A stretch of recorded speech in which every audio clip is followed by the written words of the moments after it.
todo corazón la receptividad para esta invitación, esta nueva edición del ciclo del verso argentino que hacemos aquí en la biblioteca y que es fruto del trabajo de mucha gente generosa y apasionada por estos quehaceres, tanto como yo, modestamente. Mariano Gorostiaga, que es quien filma estos encuentros para que después lo puedan ver muchas más personas en cualquier punto, siempre y cuando tengan conexión a internet, porque esto se sube al canal de YouTube de la biblioteca. La gente de sonido, que nos ha ayudado ahora a tener listo el video que vamos a pasar a continuación, la gente de sala, la gente de prensa, la gente de relaciones públicas, toda la gente que trabaja aquí en la biblioteca hace posible que estas y muchas otras cosas, además del trabajo esperable de una biblioteca, que es preservar y poner a disposición de la comunidad los libros y las publicaciones en general, ofrece. Esto es parte de un trabajo que empezó, como muchos y muchas de ustedes saben, con la extraordinaria gestión de Horacio González, que fue como una ventana adicional abierta a la histórica actividad que la biblioteca, por supuesto, desarrolló a través de la actividad de otros grandes directores que ha tenido esta casa. Pero Horacio le dio esa especie de rúbrica que enhebró las tareas y los quehaceres de una biblioteca a la comunidad de una manera mucho más explícita y hospitalaria. Haciéndonos eco de esa hospitalidad es que organizamos este ciclo que funciona en contrapunto con otro ciclo que venía ya de antes, el Coliseo de Poesía, que coordina la compañera aquí presente Roxana Artal, y con la que en el futuro los amenazaremos con otras actividades y proyectos. El homenaje de hoy, como ustedes saben, el ciclo tiene 3 ejes: homenajes a poetas poco leídos o leídas, olvidadas, olvidados, mal leídos o leídas, que hacemos con un espíritu que tratamos de que sea lo más federal posible, y por eso hoy tenemos como homenajeado a ese gran poeta, editor y muchas otras cosas que fue Néstor Gropa, y para eso también contamos con la generosa presencia de Eduarda Miranda, que se ha venido nada menos que desde el norte argentino, desde su Jujuy, para hablarnos, al igual que Santiago Silvester. Yo los voy a presentar a ellos después cuando pasemos a la conversación propiamente dicha. Por ahora simplemente les recuerdo algunos pocos datos de ese gran hombre, ese generoso, que fue Leandro Néstor Álvarez Gropa, que ese era su nombre completo. Él optó por firmar sus libros con su segundo nombre y con el apellido materno, ¿no? Pero, digamos, civilmente era más conocido como Leandro Álvarez.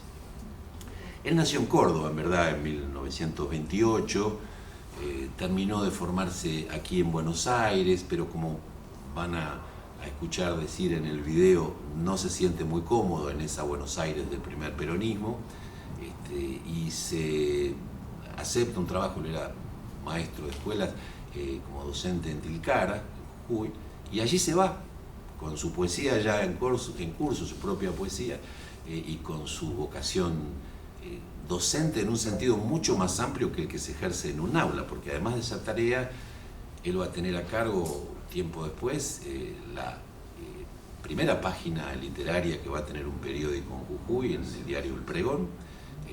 Va a utilizar los recursos poco utilizados de una imprenta que tenía la Universidad de San Salvador de Jujuy para hacer un proyecto editorial sumamente hospitalario y abarcador.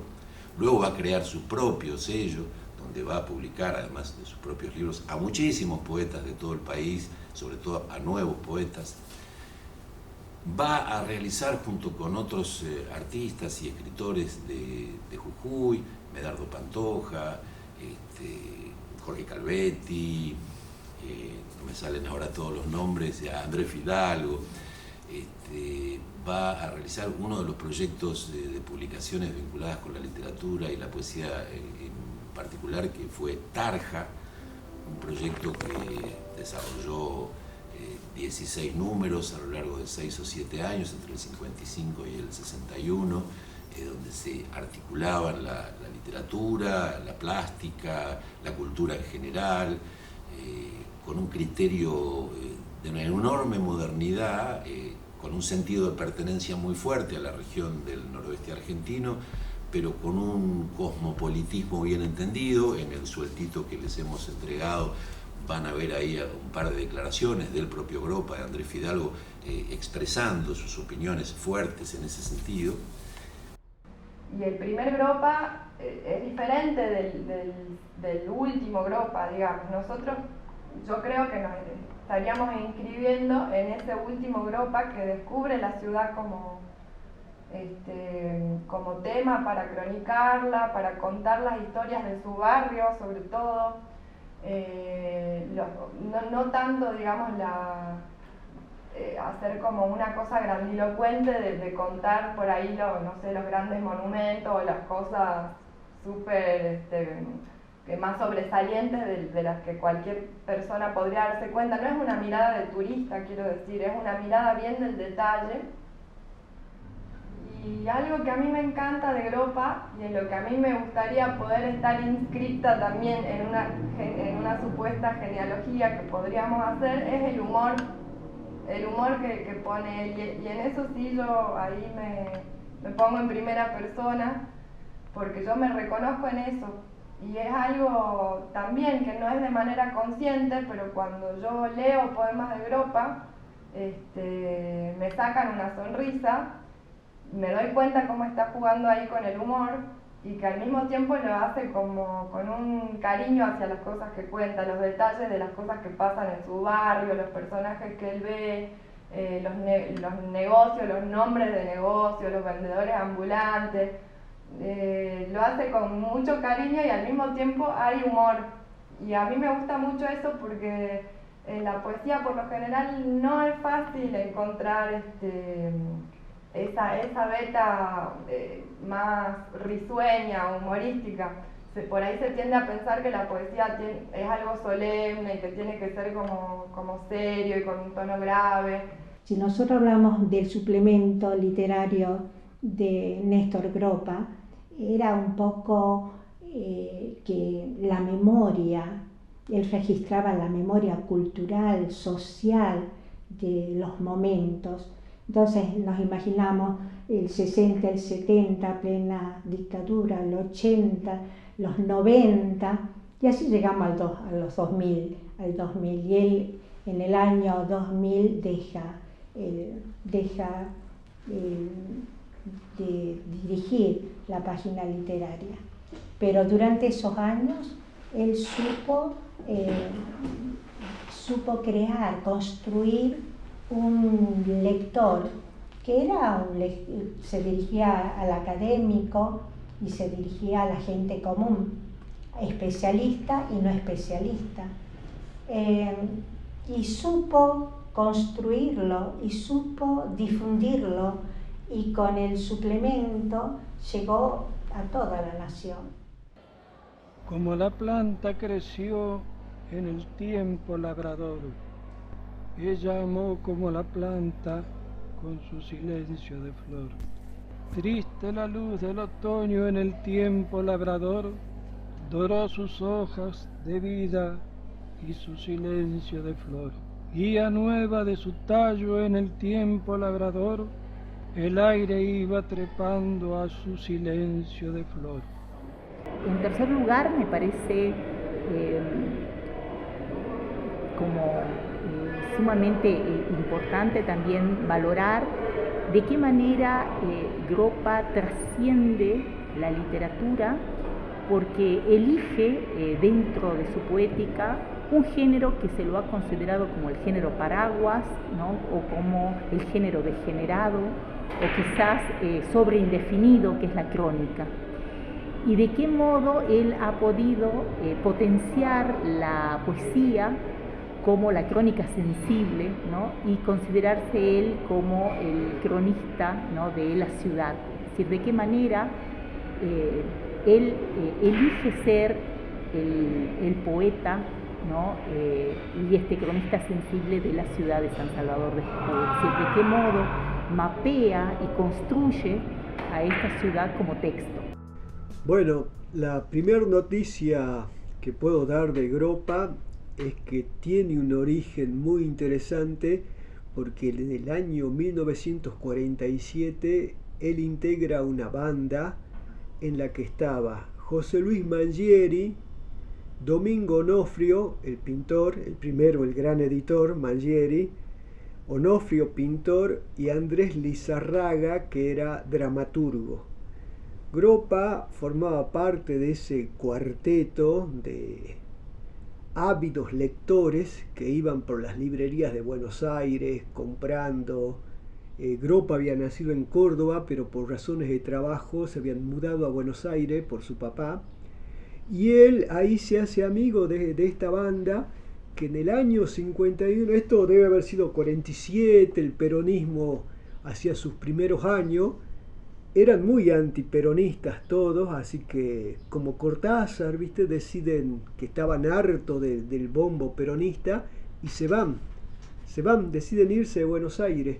En el 51, Mangieri y Lizarraga se van a Bariloche y él viene a trabajar como maestro a Tilcara, ¿no? Entonces está en la década del 50, 52, 53, trabajando ahí de maestro en Tilcara, y ya tenía un par de libros publicados y era un poeta secreto en Tilcara, ¿no?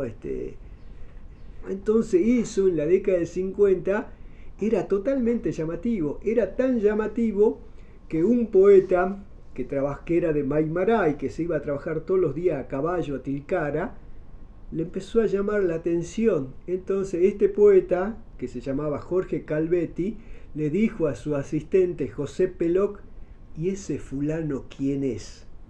Y Peloc le dijo: es un maestro que escribe.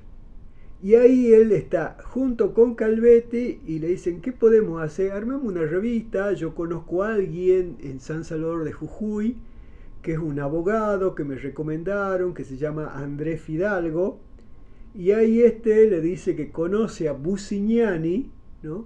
Que también es un abogado, y Busignani, que tenía abogado, que tenía un estudio jurídico contable, le llevaba los papeles a José Francisco Ortiz.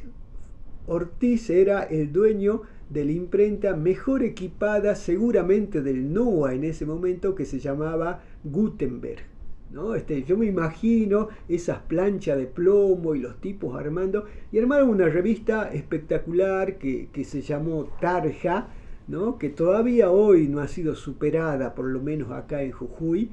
Gropa es un poeta singular en todo sentido.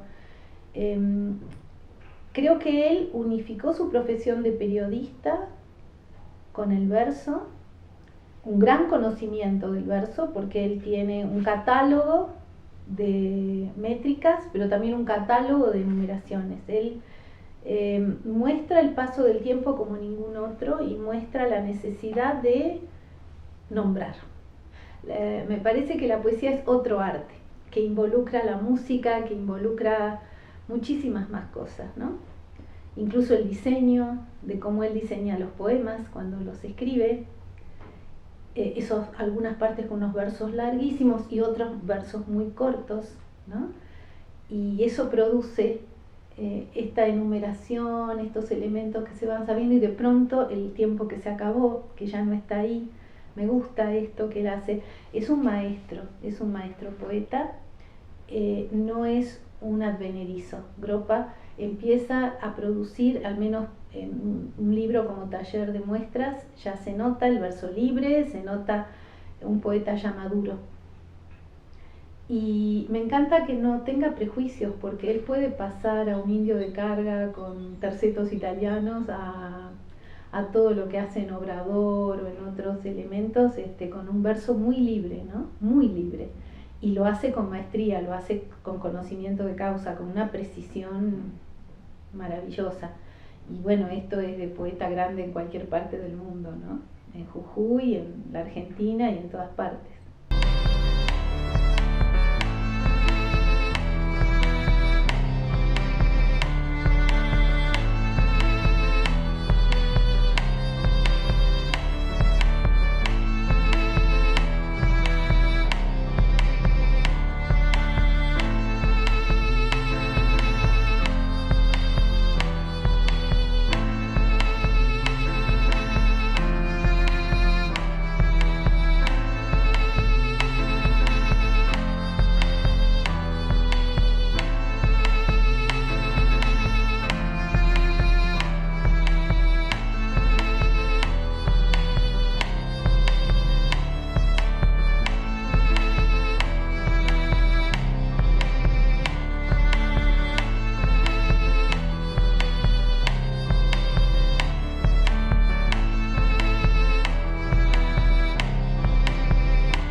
Es muy importante el trabajo que está haciendo Fabián Soberón, poeta, docente en la Universidad de Tucumán, y este es uno de los, por ahora, 3 documentales que ha hecho sobre poetas, y se los recomiendo muy vivamente. Se habrán quedado seguramente con las ganas de ver más. Obviamente, por razones de tiempo hoy no era posible, el documental completo dura unos 45 minutos, pero pueden verlo en YouTube, que es donde yo lo encontré, buscando material sobre Néstor. Néstor Gropa, un poeta en la ciudad, así se llama. El director es Fabián Soberón. Dejamos los créditos al final como corresponde, porque además se intercalaban esas hermosas fotos de Néstor que podíamos ver, acompañado por gente querida. Y el documental tiene esa estructura, ¿no?, de alguien que podría ser un alter ego del propio Soberón, o un curioso de la vida y de la obra de Gropa que recorre su casa y va recorriendo los distintos espacios donde fructificó la obra de Gropa, ¿no? La Universidad de Jujuy, Tilcara, donde dio clases, y otros espacios, y obviamente la propia ciudad, que fue un espacio privilegiado de reflexión y de observación, como seguramente nos van a comentar ahora Eduarda y Santiago, a quienes ya mismo les cedo la palabra.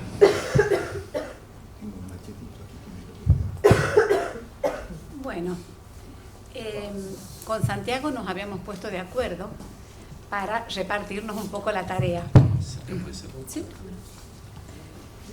Y bueno, me tocó hablar o detenerme a hablar sobre la revista Tarja, en conexión, por supuesto, con la obra de Néstor Gropa. Y voy a comenzar por ahí, voy a comenzar con Tarja. Traje acá algunos ejemplares que atesoro porque son piezas prácticamente inenallables. Y voy a iniciar este homenaje a Néstor Gropa y a los integrantes del directorio de la revista Tarja, citando un prólogo de una antología que nunca se publicó. Una vez concluido el proyecto Tarja, quedó en el aire la idea de editar una antología de los textos principales de la revista. Gropa había escrito el prólogo y por falta de dinero, de falta de apoyo de las instituciones, eso quedó abortado. Gropa incorpora ese prólogo en un libro que es precioso, que yo lo recomiendo, que se llama Este Otoño, y que es un libro de sus memorias. Ahí Gropa dice lo siguiente. Está en la editorial D, ¿no? Sí. Él en Buena Montaña, la editorial Buena Montaña, él la funda en el 66, a la editorial Buena Montaña, y viene a ser como la continuación de la editorial Tarja, ¿sí? Cuando el proyecto Tarja, exacto, y es la traducción de Gutenberg, ¿no? Buena Montaña es... Bueno, perfecto. Bueno, así dice Gropa. El prólogo comenzaba así: nos anticipamos al futuro, aventuramos hoy aquello que a lo mejor alguna vez se diga recordándonos. Tarja, revista literaria del norte argentino, más precisamente impresa en Jujuy, fue pensada y apareció a fines del 55. Desapareció casi al terminar el año 61. Una y otra cosa se hicieron de común acuerdo entre sus 5 directores. Bien puede ser un modelo. En verdad, por su gracia tuvimos en nuestras manos, hermoso tiempo, la medida de un trabajo y su respectiva ilusión. Daba gusto ver y sentir ese cultivo que todavía nos enorgullece, lo mismo que a un peón campesino puede enorgullecer la vista de sus melgas, aunque estén en tierra ajena. Confesemos que supimos y aún gustamos de una camaradería y fraternidad casi ejemplares. Hubo tanta pasión en el trabajo que no sabemos con exactitud quién hizo a quién. Así como en ella, la revista, se nos verá a nosotros, en nosotros por mucho tiempo, algo se verá de ella.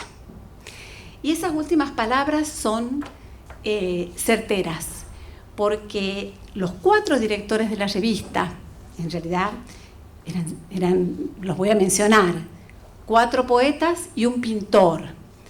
De los 4 poetas, Mario Busignani, el más añoso, por no decir el más viejo, era el más añoso, Mario Busignani, Andrés Fidalgo, Jorge Calvetti y Medardo Pantoja, incluido por supuesto Néstor Gropa. Cuando alguien se refiere a la trayectoria literaria y vital de cada uno de ellos, siempre hay un capítulo reservado para Tarja.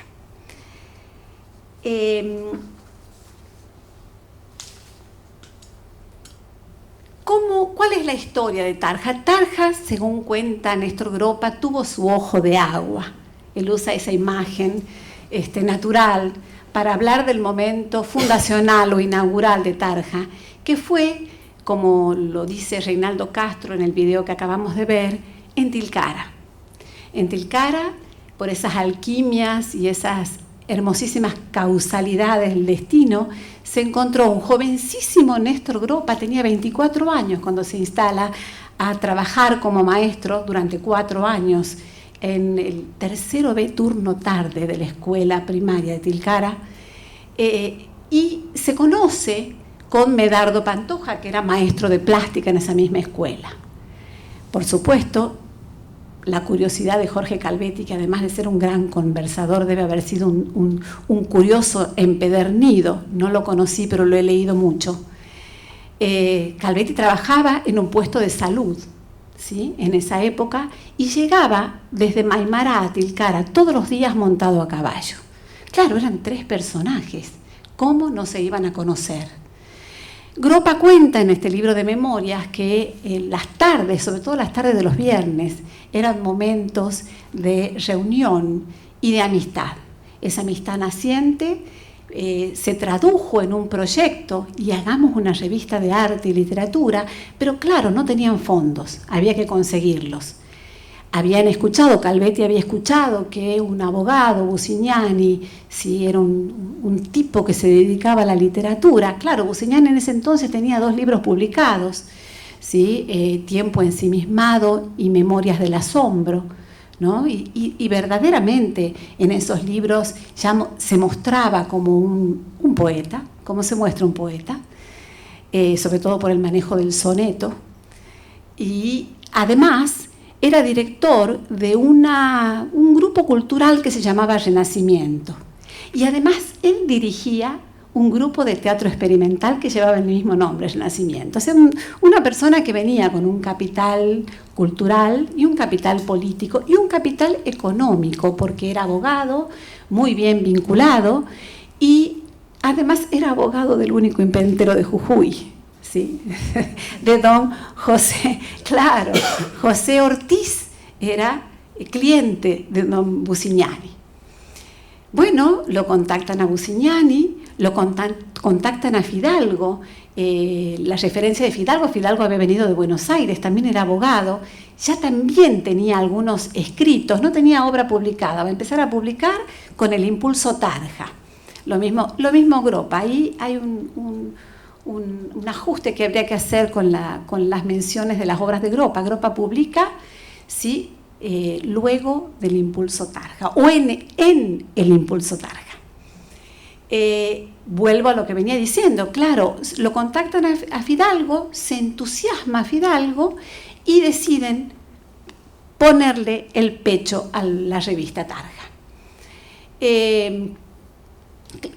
Como les decía, el imprentero también asume los costos, porque bueno, los primeros números se suponía que no iban a ser ganancia de por medio, cosa que después se revirtió, ya les cuento la historia.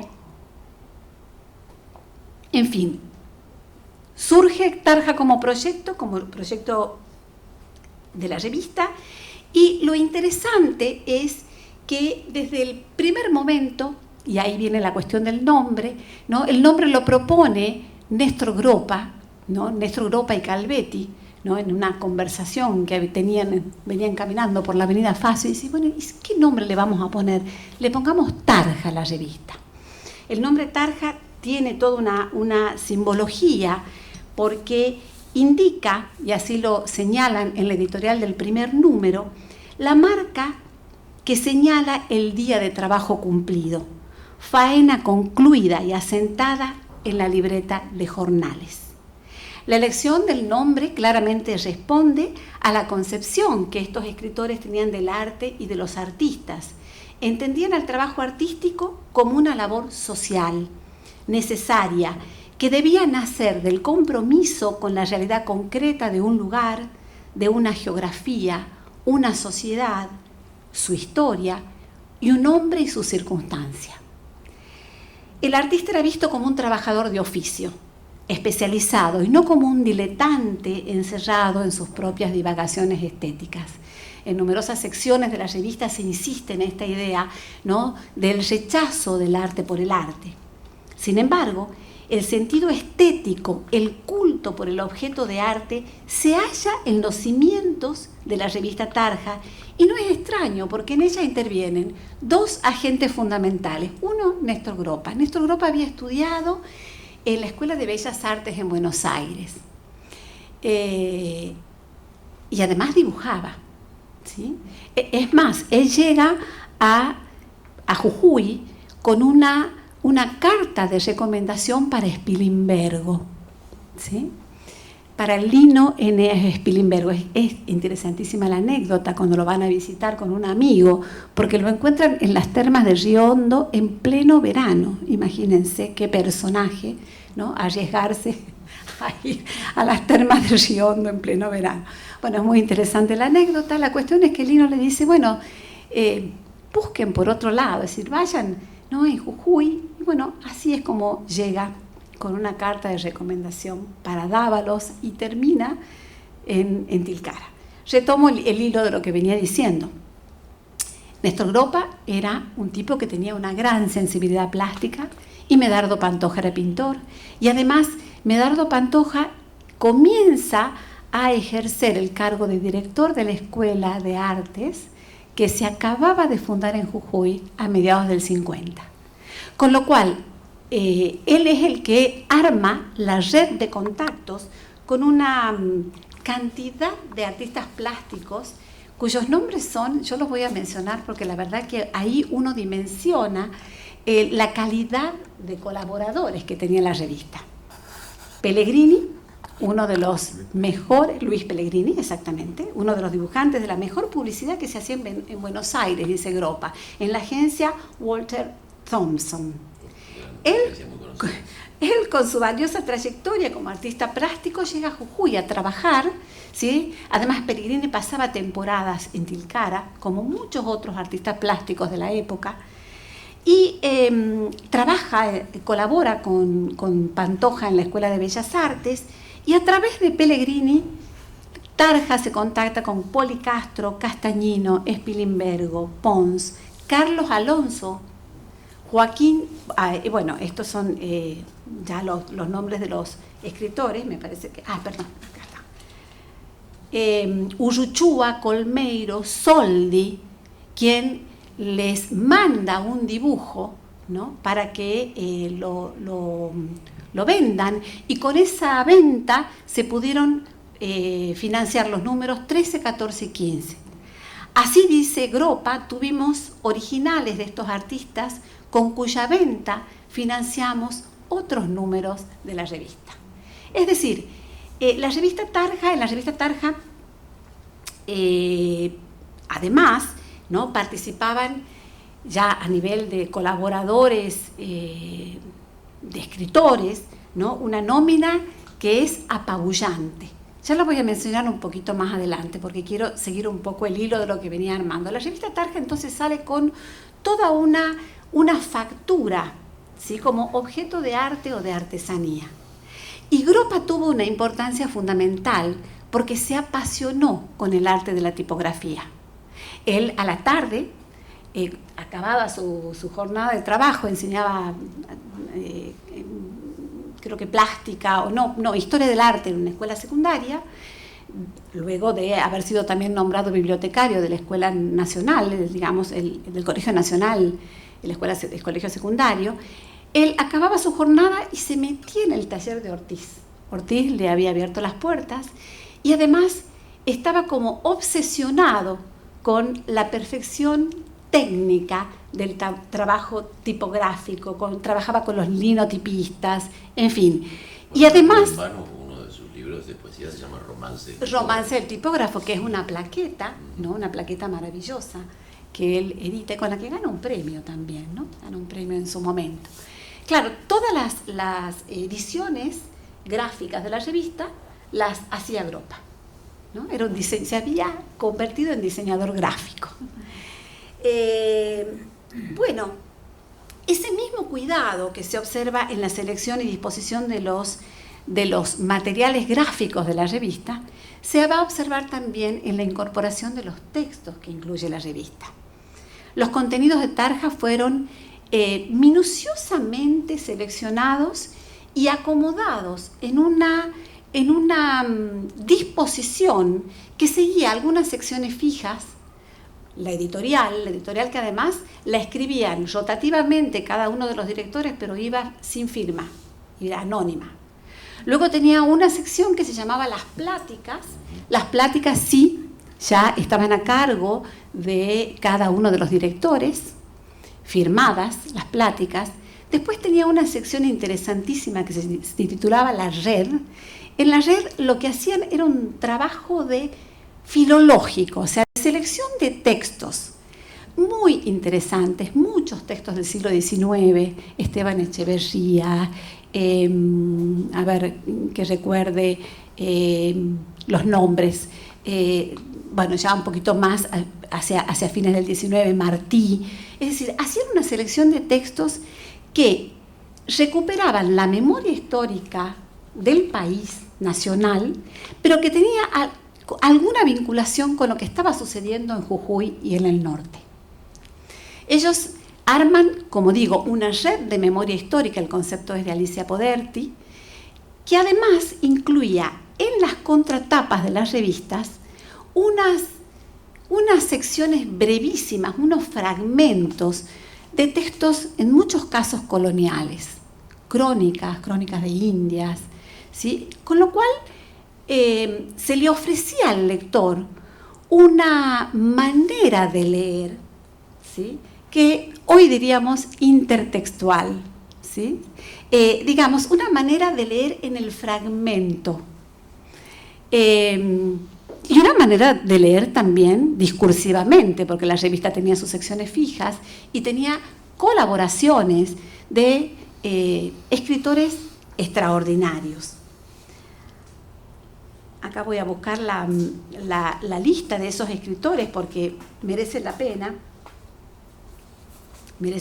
mencionarlos, ¿sí? Acá están, por ejemplo, ensayos, cuentos y poemas, algunos inencontrables en las obras completas de los autores que voy a mencionar. Jaime Dávalos, Tizón, Manuel Castilla, Nicolás Cócaro, León Benarós, Carlos Ruiz Dodet, Raúl Galán, el comprovinciano Galán, Gastón Gori, Joaquín Giannuzzi, Carlo Mastronardi, Raúl Araoz Anzuategui, Nicandro Pereira, Julio Galler, Domingo Serpa, Carlos Figueroa, Antonio Requena, Horacio Jorge Beco, Luis Gudiño Kiefer, Mario Jorge de Lelis, Álvaro Yunque, Libertad de Mitrópulos, y la lista sigue. Si estaba Libertad, estaba Joaquín Giannuzzi. Y bueno, sí, ahí está. Bueno, Libertad. Claro, Libertad Jujeñas, Ledesmenses, Sí. Ledesmenses, exactamente. Es decir, interesantísimo porque además algo más que tenía la revista y que es toda un acierto y una gracia, es que en la contratapa o la parte final, Gropa incorporaba un poema con un dibujo ilustrado de los que escribieron sus alumnos de Tilcara. Es decir, no solo estaban las voces consagradas o en proceso de consagración, sino que estaban esas voces anónimas, infantiles, con unos aciertos poéticos extraordinarios y que Gropa atesoraba y honró en la revista Tarja.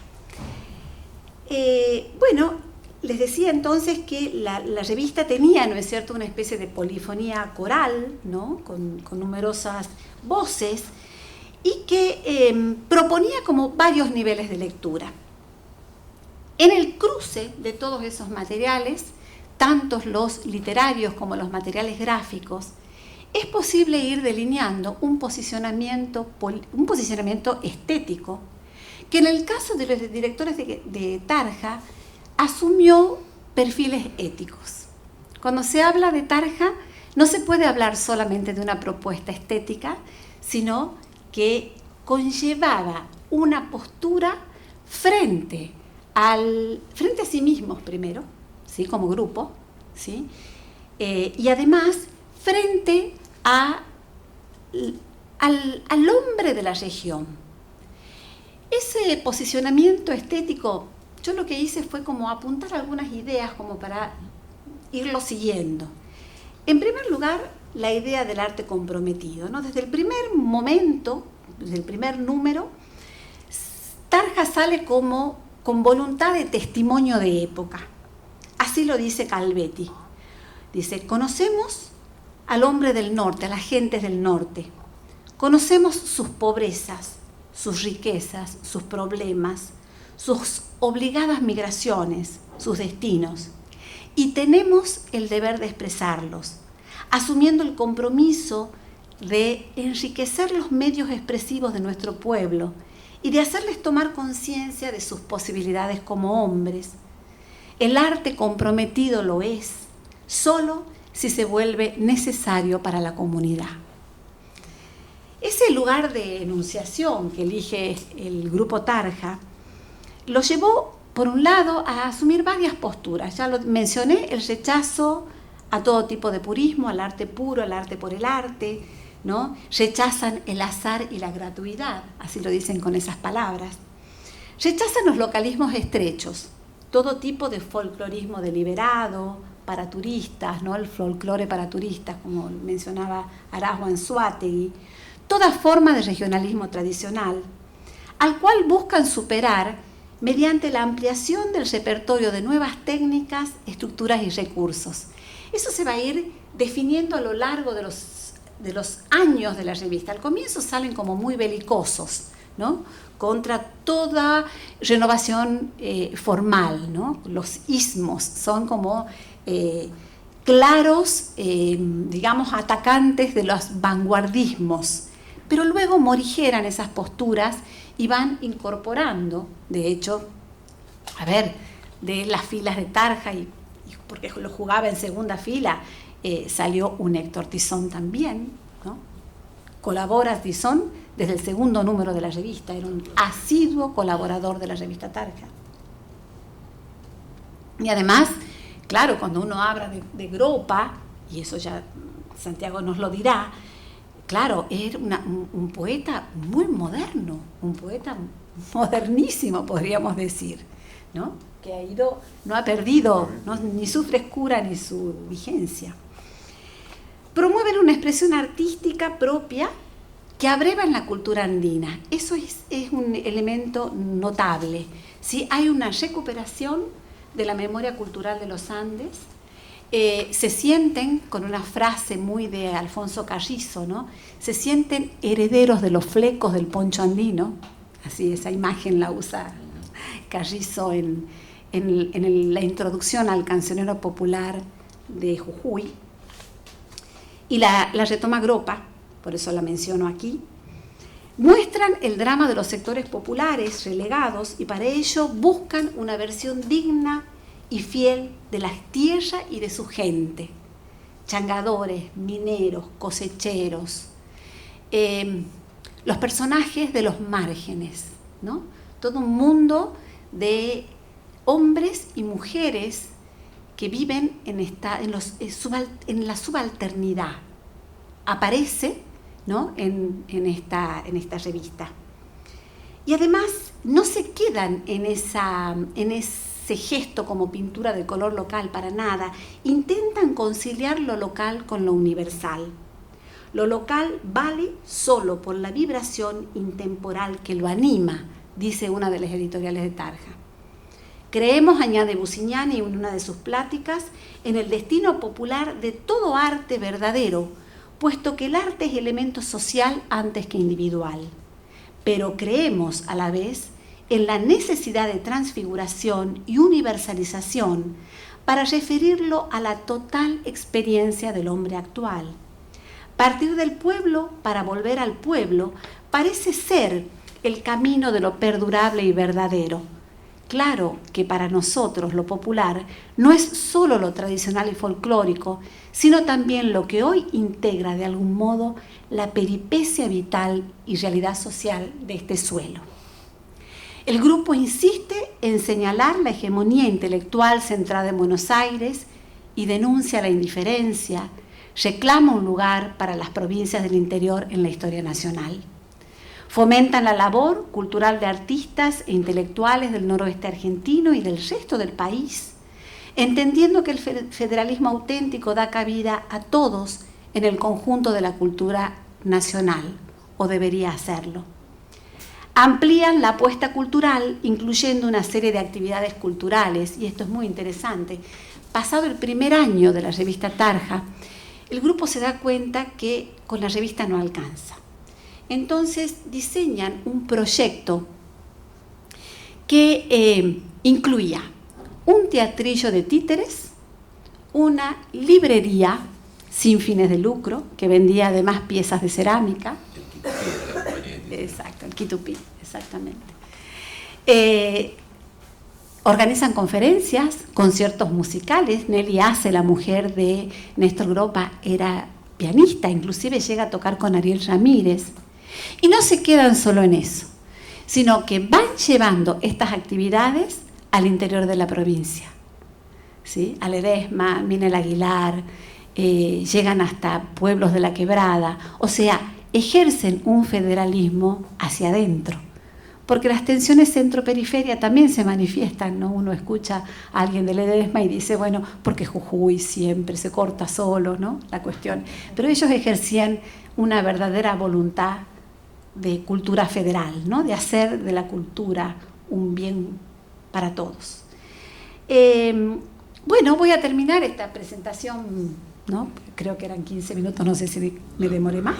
No, era simplemente a título de referencia, ¿no? Con una... A ponerte el reloj. No, con algo, un fragmento de uno de los aportes de Luis Pellegrini a la revista, porque además la revista tenía no solo textos literarios, sino que había textos de musicología.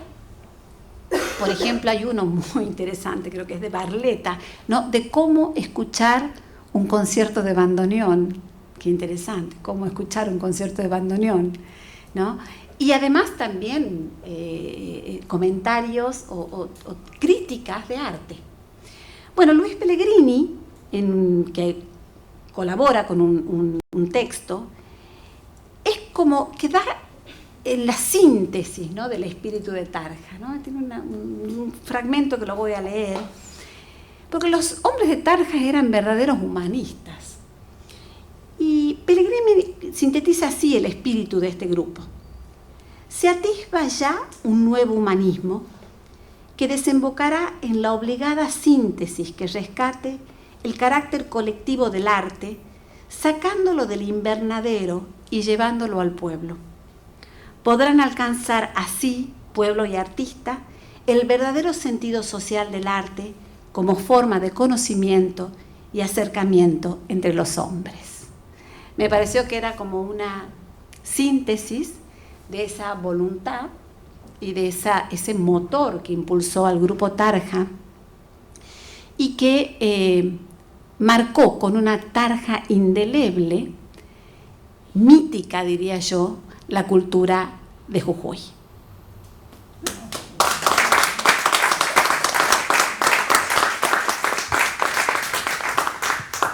Muchísimas gracias, Eduarda. Y voy a reparar ya mismo una desprolijidad que les dije que después del video les iba a presentar a nuestros expositores, a nuestra expositora. No, pero quiero decirlo porque quiero que sepa la gente que no la conozca, Eduarda, que es doctora en letras. ya ha dado pruebas de ello con su exposición hermosa de hoy por la Universidad Nacional de Tucumán y profesora titular de Literatura Española 1 y 2 de la carrera de Letras en la Universidad Nacional de Jujuy. Y esto me interesó particularmente, te voy a depredar en futuros encuentros por email, porque su especialidad es la poesía de tradición oral, tema que a mí personalmente me apasiona. El canto de coplas con caja ejecutado por mujeres. Yo el único conocimiento más o menos formalizado que tengo es del hermoso libro de Leda Valladares, El arte de cantar con caja, ¿no? Tengo que regalar el mío. Por eso digo, y ha publicado precisamente Las que cantan el copleo femenino en Jujuy, historia y relato, libro que salió en 2018, y además es responsable de un libro colectivo que ha salido bajo su dirección, que también tiene que ver con el asunto. Yo no canto por cantar, el cancionero de coplas de Jujuy, tópicos y representaciones, que salió hace poquito, el año pasado. Además, ha codirigido los siguientes libros colectivos con Herminia Terrón: Escrituras a Contraluz, Mario Buciniani y Marcos Paz en el campo literario de Jujuy, 2018, Jorge Calvetti, Entre el universo y el terruño, y salió en 2013, Obra y figura de Néstor Gropa, que esperamos con curiosidad y ganas, porque todavía está inédito. En 2017 fue nombrada miembro de la Academia Argentina de Letras correspondiente por Jujuy. Y quiero decir, para aquellos que ya se vayan quedando con las ganas de tener más Tarja, que toda la colección de la revista, además de algunos estudios críticos como el de Alicia Poderti, que vos mencionabas hace un ratito, y un hermoso trabajo de Osvaldo Picardo, a quien hubiéramos querido tener aquí en esta mesa, pero está pasando por algunos problemas personales delicados que esperamos que supere pronto. Están los 16 números de Tarja en ese sitio extraordinario que se llama AIRA, que ya hemos mencionado cuando hablamos en relación de Martín Fierro y de Proa y de todas esas revistas de vanguardia de los años 20, Archivo Histórico de Revistas Argentinas. Allí hay un sinnúmero de revistas muy bien presentadas, con sus índices completos, con todos sus números en PDF, a veces subidos generosamente por coleccionistas privados, por estudiosos particulares. Y además la perspectiva del sitio es absolutamente amplia, porque no están solo las revistas de literatura, está la revista Patoluzú, por decirles algo, o la revista El Péndulo, o revistas de actualidad. Es un venero de material invalorable, que además se puede descargar todos los números de las revistas que ya tienen ahí subidas de manera absolutamente gratuita. Le paso ahora la palabra a alguien que, además de ser alguien que yo respeto y admiro mucho, un gran amigo, y eso me honra particularmente, el señor Santiago Silvester, que ha nacido en Salta hace unos cuantitos eneros ya, o febreros, o no sé qué mes. Junio, precisamente. En junio estamos ahí, bueno, no toquemos todavía no. Toquemos allí. Es autor de muchos libros, todos necesarios. Ha escrito poesía, ha escrito cuentos, ha escrito ensayo, publicados aquí y en España, donde vivió algunos años. Ha recibido también numerosos y justificados premios: el Premio Provincia de Salta, Fondo Nacional de las Artes, el Tercer Premio Nacional de Poesía, el Premio Jorge Luis Borges, el Premio Municipal de la Ciudad de Buenos Aires y el de la Fundación Argentina para la Poesía.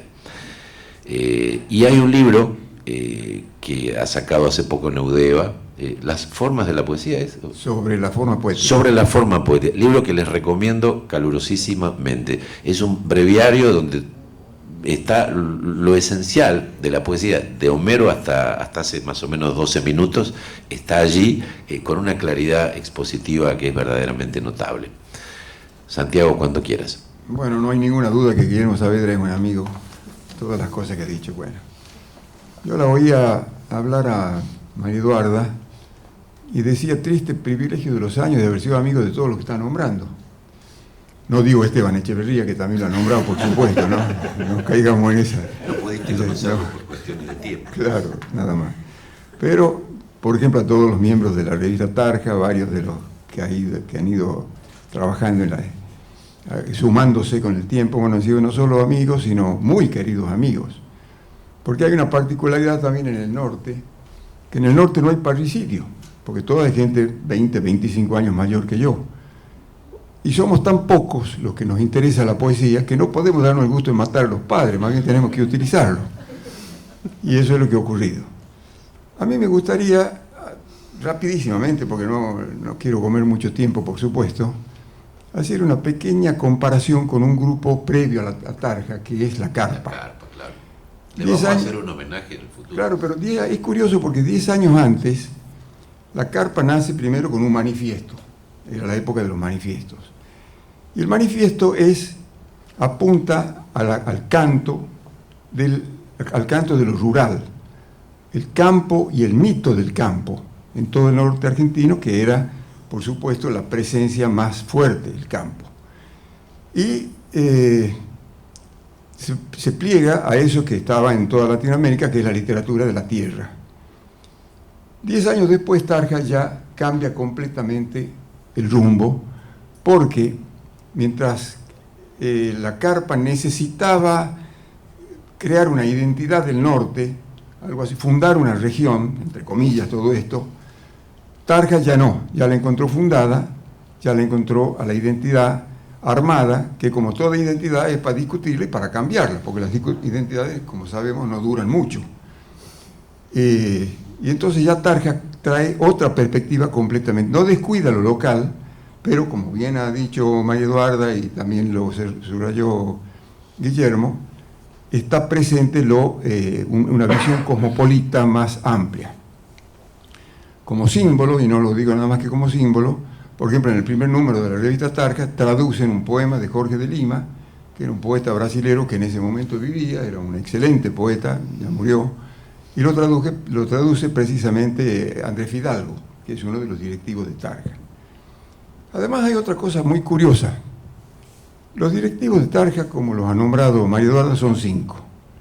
Medardo Pantoja, Calvetti, Gropa, Andrés Fidalgo y Busignani. De los 5, 2 no son ni de Jujuy ni del norte. Gropa es de Laborde, provincia de Córdoba, Andrés Fidalgo es de Buenos Aires, y uno de los jujeños, Jorge Calvetti, enseguida se va a venir a vivir a Buenos Aires, porque se viene el año 57 más o menos a trabajar en el diario La Prensa, donde trabajé yo con él, por eso nos hicimos tan amigos.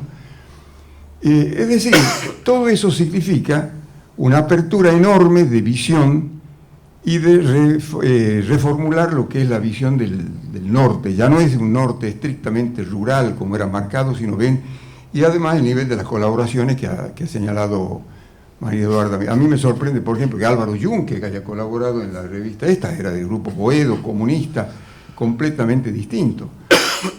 Y además también hay otra cosa que me llama la atención de este grupo de los directivos de Tarja, y buena enseñanza para el momento actual, que pertenecen a todas las ideologías.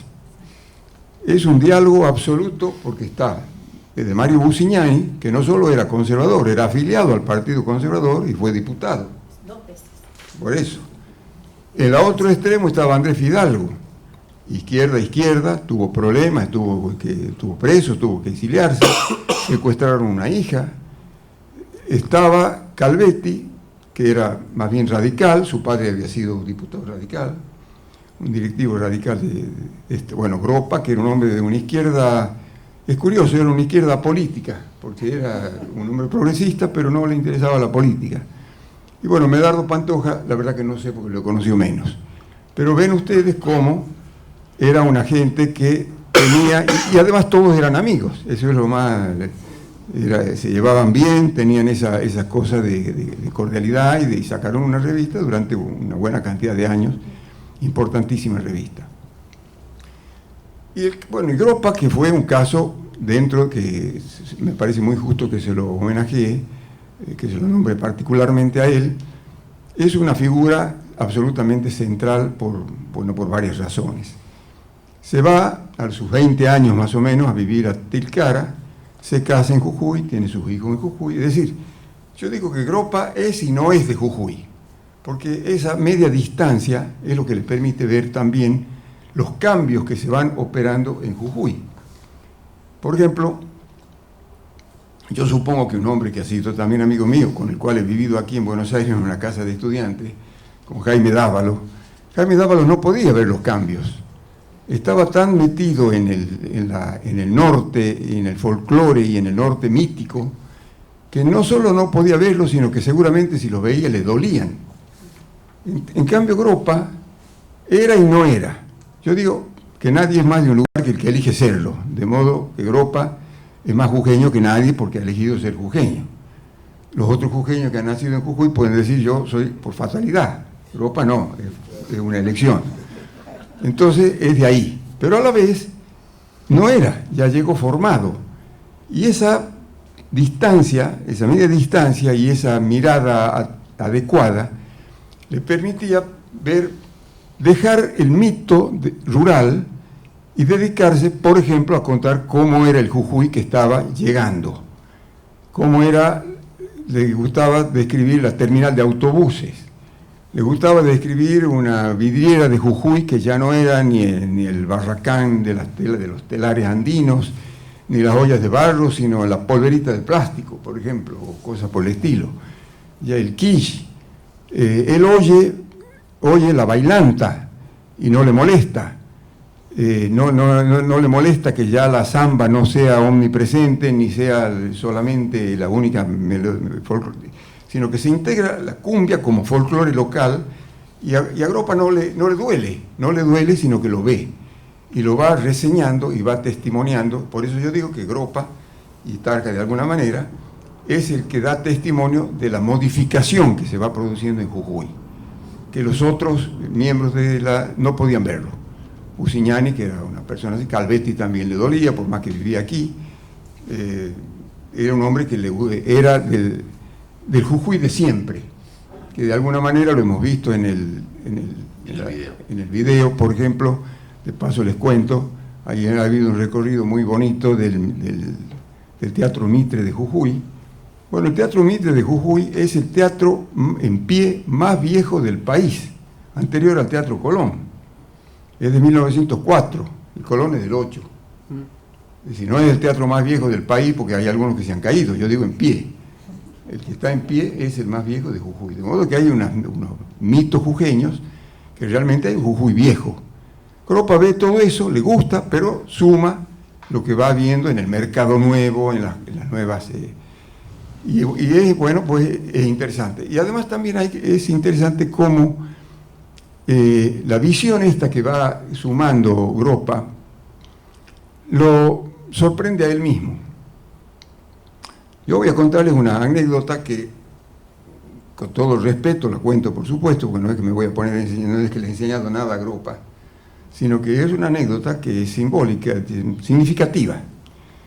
Hace algún tiempo, el Fondo Nacional de las Artes sacaba una colección de libros de poesía, que es una pena que dejó de salir.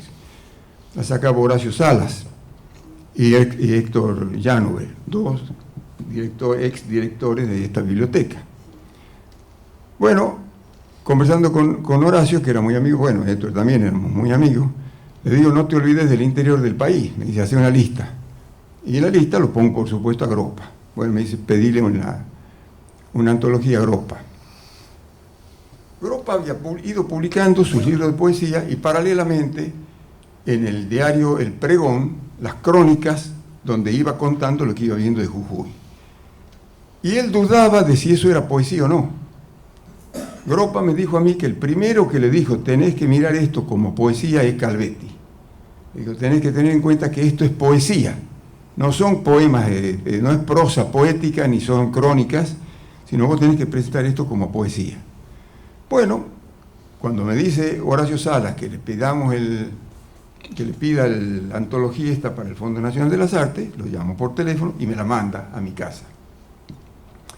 La leo y no estaba ninguna de las crónicas que para mí eran significativas, era lo más, el núcleo de futuro que tenía la poesía de Gropa. Había, por ejemplo, estaba el romance del tipógrafo, yo digo, pero vamos a tener que explicar qué es un tipógrafo, ya era un oficio que había terminado ya en ese momento. Y estaban poemas este otro libro que se llama El Cuento Labrador,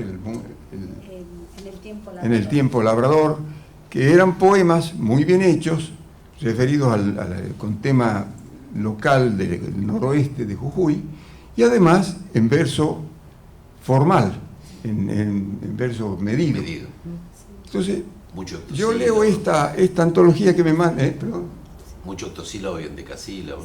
Claro, bueno, sabía hacer y los sonetos eran perfectos y todo era estupendo. De paso, aclarar, por la duda que alguno no se haya dado cuenta, en el video es lo único que no llegamos a recuperarle un nombre, y cuando se escucha una voz después de la segunda persona que habla, que es Susana Quiroga, periodista y escritora de Jujuy, que es la que habla de Gropa como periodista cultural, la voz que se escucha es el propio Gropa recitando un poema de él, que creo que debe ser de ese libro. Claro, es de ese libro, y es en endecasílabo, justamente el poema que lee. Bueno, yo estoy hablando ya de qué época. Horacio Salas era director del Fondo Nacional de las Artes, ¿en qué año sería? Mira, yo lo sé precisamente porque yo tuve el honor de presentar esa antología con Néstor Gropa en la casa de Victoria Ocampo, que hay aquí cerca, donde funciona el fondo. Fue el año 2004. Bueno, en el 2004. Pues sí, estamos hablando ya de una época bien avanzada. Recibo yo la antología de Gropa, hecha por él, y toda era, en el tiempo labrador, sonetos, coplas, poemas muy buenos, pero yo digo, aquí falta la visión esta que es la novedad realmente de Gropa. Y yo no me animaba, porque éramos amigos, muy amigos, pero había una diferencia de edad, no me animaba a llamarlo por teléfono y decirle, vas a meter la pata, digamos que era mi opinión, ¿no? Digamos, lo tenés que mostrarte de otra manera. Y le comento a Joaquín Januzzi, que éramos muy amigos. Joaquín Januzzi, ahí nomás, y sin decirme nada, agarra el teléfono y le dice a Gropa, mira, dice Santiago que esto es tal. A la media hora me llama Gropa de Jujuy. Y me dice, tenés que hacer vos la antología. No, le digo, yo no me animo. En todo caso, voy a decirte un índice posible y vos lo revisás y lo das vuelta como querés. Y así fue. Yo lo armé exclusivamente de los poemas de verso libre, de las crónicas, del cambio de Jujuy, y se lo mandé para que lo revisara. Y salió casi como se lo mandé yo. Luego le quitó un poema, no sé, pero salió casi igual. O sea que es sorprendente cómo el cambio lo sorprendió a Gropa. Gropa no se animaba a mostrar eso como poema, como poesía. O sea, es un caso único de un hombre importantísimo que ha quedado básicamente como cronista de Jujuy y que él desconfiaba de si eso era o no era poesía. Bueno, es interesante porque él podía ver el cambio que se producía en Jujuy, pero no era capaz de ver el cambio que se había producido en el mismo. Es lo más difícil de ver, Jujuy, ¿no? Es lo más difícil de ver, por supuesto. Pero bueno, yo creo que es un gran poeta realmente, tanto en los primeros libros de él, y la evolución de una persona que también ha vivido mucho y que fue llevando el cambio que vio Gropa no solo sirvió a Jujuy, sirvió al noroeste. Abarca, lo vio, sirvió a toda la comunidad.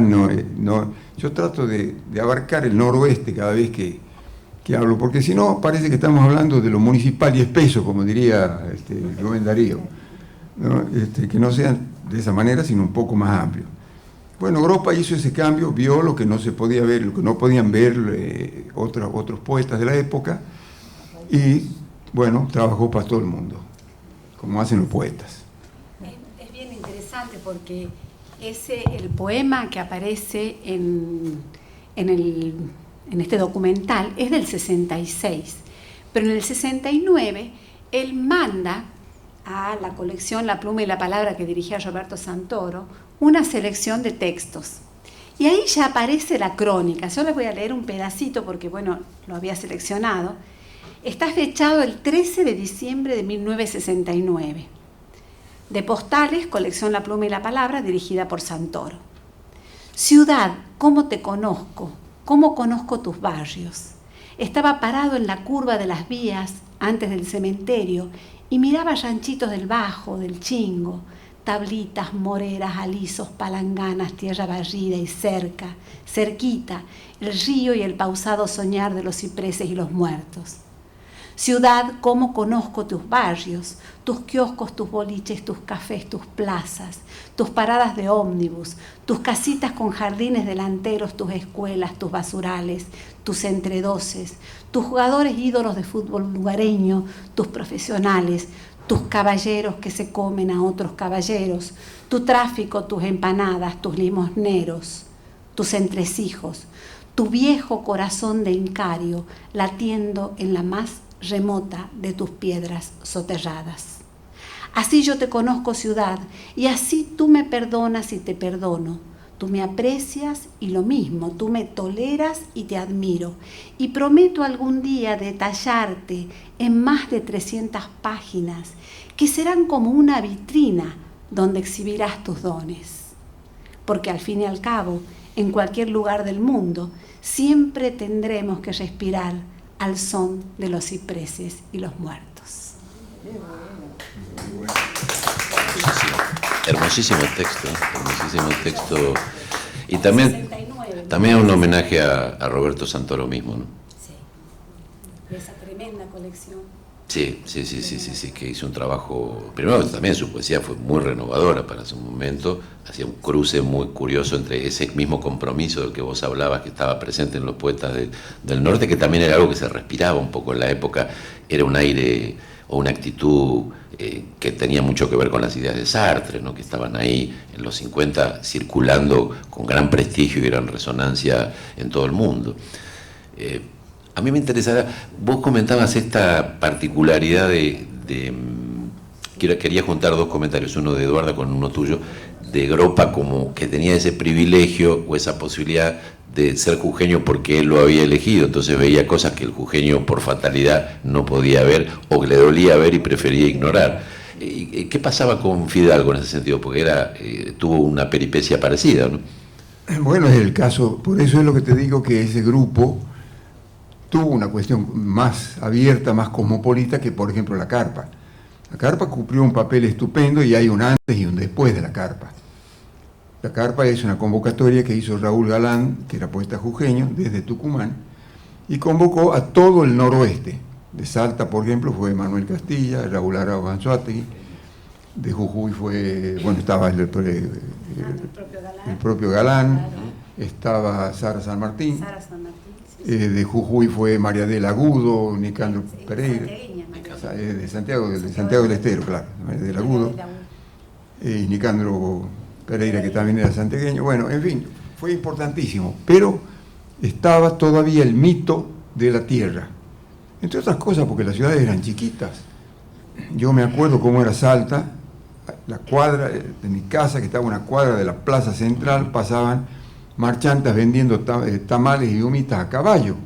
Porque eso que pasaba en Buenos Aires hasta unas décadas antes que en el interior, porque aquí las cosas suelen cambiar un poco más rápido, esa Buenos Aires que ve Borges en su primera poesía, ¿no? esa orilla donde la ciudad se confunde con el campo, en el interior era todavía más así y hasta unos años por supuesto, más para acá. Jujuy todavía era más chiquito todavía. Claro. Así que yo digo que hace, medio siglo y más, la ciudad estaba penetrada por el campo, carros, gente a caballo.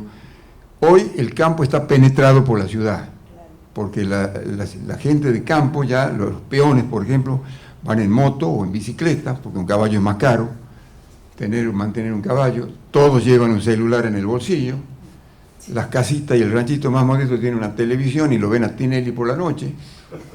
Bueno, esa es ventaja y desventaja de la época. Son las contradicciones del progreso, claro. Entonces la ciudad ahora penetraba el campo y eso ha cambiado. Y ese cambio se ha ido dando, por supuesto, paulatinamente. Empezó hace mucho tiempo y es lo que va viendo Andrés Fidalgo, también en su poesía, y lo que va viendo, todos, porque también Calvetti, por ejemplo, tiene un poema, yo me acuerdo, estupendo, La basura, que es un poema de pensamiento, un poema extraordinario, que va contando, en fin, es un poema que no me lo acuerdo lamentablemente de memoria. Es decir, los cambios los testimonia esa generación en Jujuy, y posiblemente en todo el norte. Ahora, decías algo interesante hace un rato de que nosotros somos pocos en el norte y no nos podemos dar el lujo de ser parricidas. pero tampoco pueden darse el lujo de ser provincianistas o de ser demasiado, si bien debe haber, y uno los conoce, hasta por pelearse cuáles tienen la mejor empanada, pero digo, en el noroeste, la mera enumeración que hiciste recién, tanto del grupo La Carpa como de Tarja, incluye permanentemente a jujeños, tucumanos, alguien que se va, que es jujeño pero trabaja desde Tucumán. El documental sobre Gropa lo hacen en la Universidad de Tucumán, lo hace Fabián Soberón. Digo, hay algo de una hospitalidad recíproca y de una circulación en todo el noroeste que es muy potente, ¿no? Bueno, el noroeste en realidad sí, es viejo y además precolombino, porque si hablamos realmente del norte, el norte nuestro actual es un desmembramiento, qué sé yo, del Imperio Incaico. Ya hay costumbres, hay culturas comunes, maneras de usar los telares, de hacer, en fin, la música andina. La cocina, ¿no? La cocina, la manera de hablar, hay ciertas tonadas que se repiten y así. Y además no la perdemos. Esa es otra cosa que yo he vivido hace 40 años que no vivo en Salta y óiganme hablar, ¿qué vamos a hacerle, no? No, gracias, gracias por conservarla. No, digo que es tan difícil aprender a hablar que con que uno aprende una sola vez ya está. Pero bueno, el norte es cierto que abarca toda una región más amplia, empieza en Santiago del Estero. Y además ha estado unida por una cosa que es el quichua. Había muchísimas, durante el Imperio Incaico, había muchísimas lenguas. Los omahuacas no hablaban lo mismo que los lules no hablaban lo mismo. Bueno, había montones de léxicos, pero el Imperio Incaico, que como todo imperio se hizo no solamente dando buenos consejos, impuso el quichua en la zona sur y el aymara en la zona norte, porque era la lengua del poder y del comercio. Y es lo que unifica. Por eso es que, bueno, cuando llegan ya los españoles, se pueden entender rápidamente con el quechua. Es decir, ya las lenguas, el cacán, por ejemplo, el cacán es lo que se hablaba en Cafayate. Y Cafayate creo que es la única palabra cacana que ha quedado.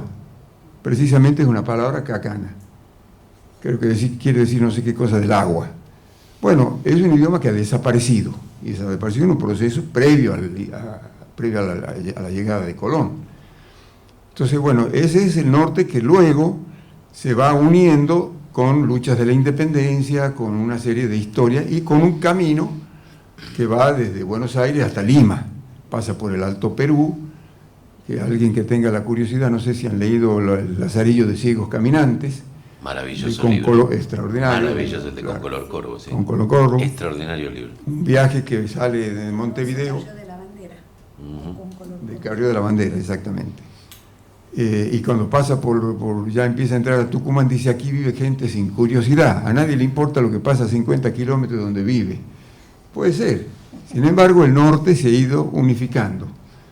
Y es hoy, creo yo, un reducto mayor, precisamente para evitar ese exceso de provincianismo y para evitar eso que es más aburrido todavía, que es el nacionalismo del municipio. El ser nacionalista, yo siempre digo que si soy nacionalista voy a ser del Imperio Romano, pero no del municipio de Huachipa, porque no, me parece aburridísimo. Está muy bien, sé que vamos por todo lo alto. Claro, exactamente. Bueno, pero hay algo bien interesante con respecto a lo que decías, ¿no? De estas generaciones de escritores, que fue en su momento, ¿no?, la gravitación que tuvo la Universidad Nacional de Tucumán. Tucumán fue un foco muy importante. Y por ejemplo, ¿no?, la generación de los poetas y escritores, sobre todo poetas del 80, ¿no?, en Jujuy, Ernesto Aguirre, Carrizo, Álvaro Cormenzana, todos habían pasado por su etapa de estudiantes en Tucumán. Álvaro y Cormenzana inclusive se quedó a vivir en Tucumán. Y ellos sí se declaraban parricidas, ¿no? Ellos renegaban un poco del grupo Tarja y del grupo de La Carpa, sobre todo, pero se declaraban abiertamente engropados. ¿Sí? Eso decían. ¿Sí? Porque eran, exacto, Melissa es muy joven, es una chica muy joven, que tiene una poesía muy, muy fresca, por eso además también tiene como cierta ironía, ¿no? El humor al que se refiere Melissa en relación a los poemas de Gropa no es un humor abierto, es un humor muy sutil, es un humor que juega con el lenguaje, con las palabras populares, porque entre las crónicas, y eso es muy interesante, los libros de Gropa, él recupera en los anuarios del tiempo, que son 10 volúmenes, todas esas aportaciones que había hecho en el suplemento cultural del diario Pregón los domingos, pero también tenía algunas otras secciones del diario en donde publicaba estas rarezas. ¿Qué hacía Gropa? Le gustaba escuchar el habla popular. Entonces lo cuenta acá y lo contó en varias entrevistas. Se ponía un grabador escondido en la camisa e iba y grababa los anuncios, por ejemplo, de los vivoreros, ¿no? O de los brujos y la gente que vendía pócimas, o la gente que ofrecía servicios, y además recogía los avisos clasificados que tenían algún juego del humor, ¿no? Por ejemplo, se necesita oficial para hacer empanadas especializadas. Es decir, claro, en vez de empanadero especializado era empanada especializada, o cosas así, desplazamientos semánticos que lo divertían mucho, y los colocaba tal cual en sus libros. Por eso, no solo es la crónica que él escribe a partir de lo que ve, escucha, siente, lo que toma directamente del habla popular. Entonces, claro, son libros collage, es una forma muy moderna de concebir la literatura. Por eso es que ese titubeo frente a su propia obra, ¿no? que bueno, le permitió además mantener esa mirada muy fresca. Yo me acuerdo cuando estabas armando la antología de Gropa, ¿no? Me llamaste, Santiago, porque me querías un poema que habías leído, que era el de las leyendo remeras en el puente Lavalle. El puente Lavalle es el que cruza por el río Chico. Jujuy está entre dos ríos, el río Grande y el río Chico. Es una lengua de no más de 4 cuadras de ancho. Y él vivía del río Chico hacia la zona de la terminal, en la calle Urdininea. Y claro, caminaba todos los días hacia su trabajo y volvía caminando, era muy cerca.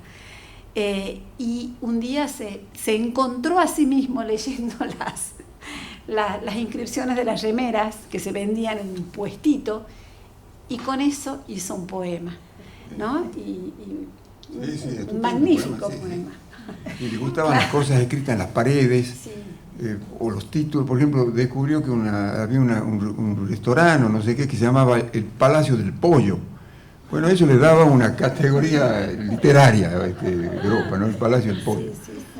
Tomaba nota de las cosas de las paredes, bueno, que además por otra parte las paredes dicen cosas. Yo he tomado una nota aquí en San Telmo, por ejemplo, que también anoto cosas de las paredes.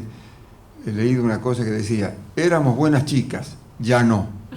Bueno, eso es un poema potencial, claramente, ¿no? Claro. Se parece al famoso cuento de Monterroso del dinosaurio, ¿no? Tal cual, exactamente. Exacto. Contiene tanta posibilidad. Sí.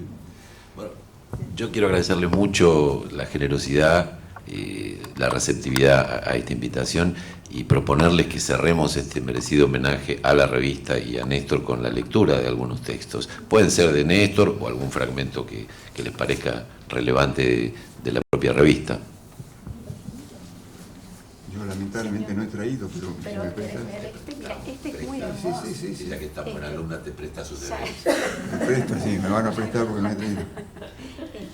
Ya es el seco pulmón. A mí ese me encantó. Seguro que te va a gustar a vos. Tenía separado yo para que lo lea. Hasta donde esta es la parte final del otro. ¿Esto es acá? Sí, empieza acá. Perfecto. Termina, acá termina. Bueno, ya es el seco pulmón. Tiene una cosa bien señalada, dice: jueves 30 de agosto de 1973. Santa Rosa de Lima, patrona del Perú, protectora de América, celebración nacional. Ya es el seco pulmón de la madera, el averiado, hecho piedra de tanto estar andando quieto. Es el torrente detenido, asombrante de un San Salvador de Jujuy que está bajando. Como barrosa y gris fue su hebra, su fluir de pez azul de atardeceres, cuando el poniente con la lámpara sonora del río enhebra una huella y otra huella de piedra y otra. Río de estar, adivinos de las noches, echadores de la 21 carta del marzo de la luna, condición de ir por sauces y bejucos. Es otro jardín la ciudad bajo las luces con sus secretos. Yo opino, ciudad, que estás creciendo como crecen los berros de tus bandas, como llamaradas verdes. Vuélveme a la madera de los sueños, al petrificado lucero que te preside entonces, siempre lejos, lejos, muy lejos. Y déjame mirar por mis ventanas el puente, los camiones, las esquinas que ofrendan con golosinas y revisteros y cigarrillos. De cielo turbio y pabellón alegre, con el rostro de un ángel, edificio municipal y breve. Aquí estoy, ciudad. Me estoy sumando, de bondad colmado. Casi me asusto con esta simpleza de recorrer tus cuadras sol a sol, de semana en semana, y en los anocheceres de suburbio, depósitos y pájaros que se te duermen. San Salvador de los años, como una seda de colores parcos, ciudad, te admiré de alba en alba, íntima, igual que a esas lágrimas de viento nortelado, porque también te anduve de casa en casa, de cocina en cocina, conversando.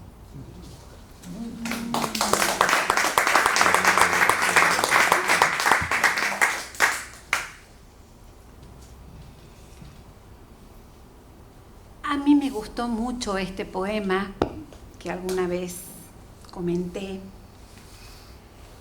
porque bueno, lo trae al Gropa, a ese Gropa, al Gropa de la Borde, ¿no? Es el Gropa de la nostalgia, de la infancia, de la orfandad. Gropa queda huérfano muy, muy chico, 11 años tenía. Y la Borde queda como una especie de imagen dorada en su memoria, y este poema se conecta con ese otro Gropa. Es de Anuarios del Tiempo, del año 2001, y se titula La silla. La silla solía ser petizona y de paja, las patas y el espaldar de madera teñida de colorado, como la de los palos de escoba. Era el trono pobre de la abuela, de su majestad la abuela, con batón negro y un pañuelo negro atado a la cabeza. Claro que la abuela no había sido reina ni emperatriz, tampoco supo nunca qué era.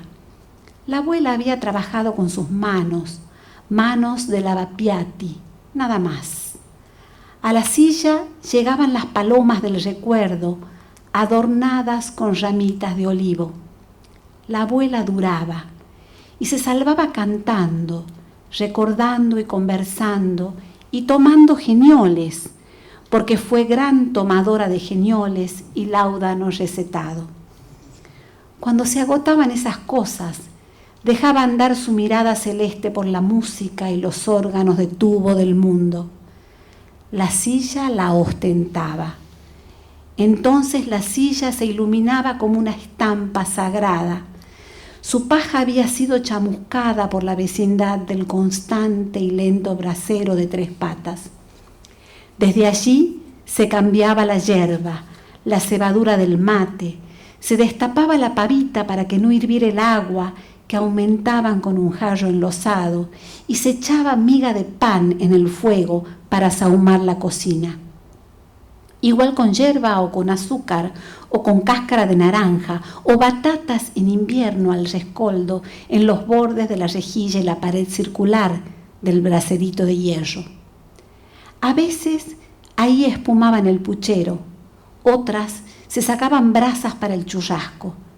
La silla siempre fue testigo del andar en la casa, en la cocina o por el patio, adminículo del rey empobrecido, casi sin nada, jubilándose de la vida, trasto, silenciosa imagen de catedral del mate interminable, pájaro embalsamado cantando el año, baraja para el solitario de la abuela, para su rosario vespertino, para su llorar cantando, que era el modo que tenía de recordar sus muertos. Así memoraba la abuela, hasta que un buen día, un hermoso día de cielo azul primavera, la silla se murió con la abuela. Hoy se conserva cerca del lugar en que conoció la muerte, me dijeron. A veces con un gato o una gallina, que bien pueden ser transmigraciones de la abuela. Se conserva como una postal que va derrumbándose por tanto tiempo sentado. Amarronada, un poco color olvido y otro poco color recuerdo, como tañen todas las cosas de este mundo.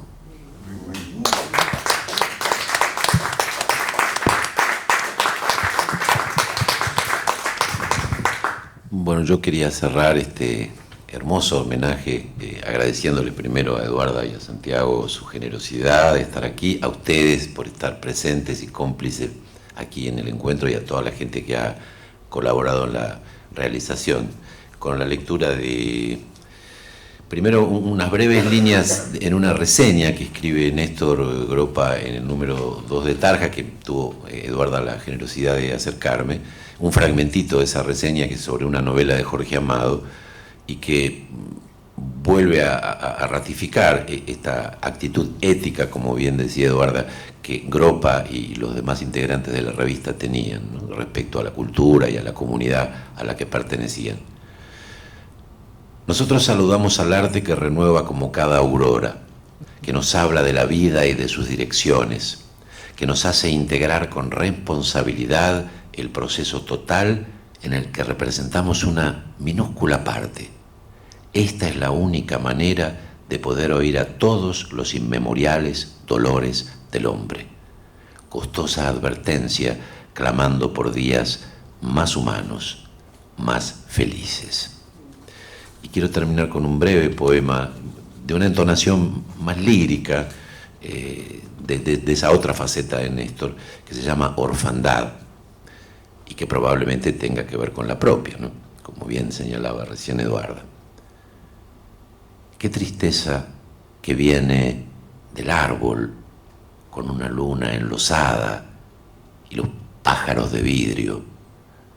Qué tristeza que viene de los niños que no sé a qué juegan en la tarde, que no sé lo que miran en la tarde, que no sé por qué lloran en la tarde.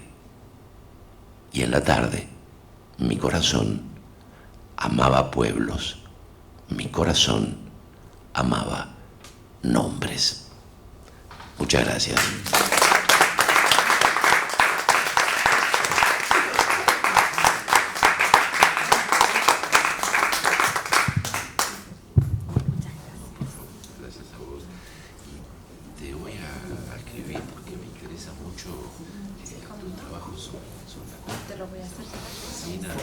Apagamos.